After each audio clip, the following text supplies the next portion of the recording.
Počkej, já to chci řešit.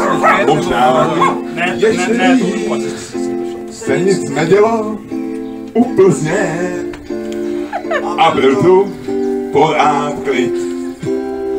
A pak dálí bydli jezdce a v jejich čele Plzeň ve boku velkou slzu. Dobrý. A říká, to je moje zem. A všichni brečí. A všichni brečí. A všichni brečí. Jako želvy. Plzeňci na Hradišti. Plzeňci na Hradišti.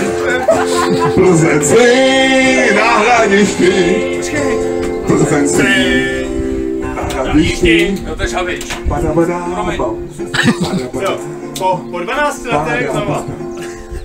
A byla válka, lidi se prali, rodrákem se neměli rádi, kopí a meče v líté boji praskali jak para ořechy, ale Češi přednost měli, sjezdu po srandu, to Němcí neměli, a tak jednou vykoupili, vzali jim šaty, pak je popili a oni chválí, a oni chválí, a oni chválí, jak malí hadi, Plzeňci na Hradišti, Plzeňci na Hradišti, Plzeňci na Hradišti, Plzeňci na Hradišti.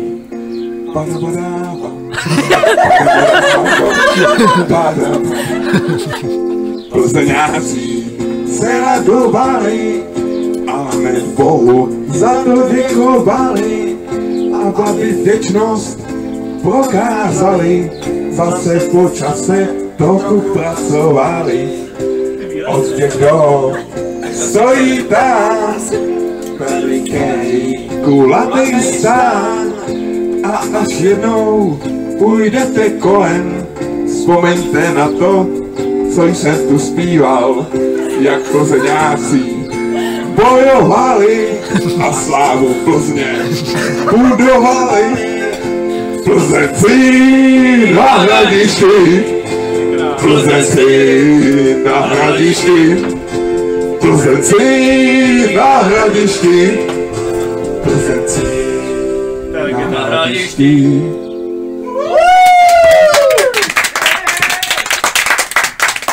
Lepší.